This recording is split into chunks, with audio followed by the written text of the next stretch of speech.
اللہ کے نام سے شروع کرتا ہوں جو بڑا مہربان نہایت رحم کرنے والا ہے۔ قرآن مجید کی تدوین۔ اب آئیے قرآن پاک کی تدوین اور اس کے جمع ہونے کا جائزہ لیا جائے۔ قرآن پاک نبی اکرم صلی اللہ علیہ وآلہ وسلم کے زمانے میں 4 طرح سے محفوظ کیا گیا۔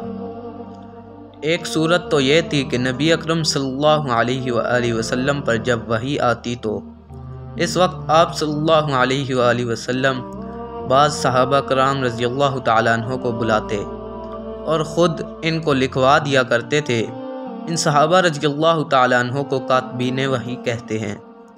ان کے نام آج تک کتابوں میں باقاعدہ محفوظ ہیں۔ دوسری صورت یہ تھی کہ نبی اکرم صلی اللہ علیہ وآلہ وسلم خود حافظ قرآن تھے۔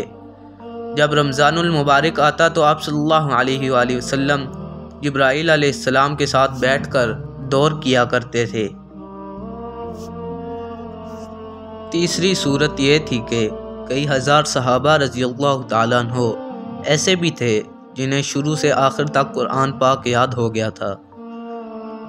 نبی اکرم صلی اللہ علیہ وآلہ وسلم کے زمانے میں قرآن پاک کو اس طرح محفوظ کیا گیا کہ کسی نے چمڑے پر لکھا، کسی نے پتھر پر لکھا اور کسی نے پتوں پر لکھا۔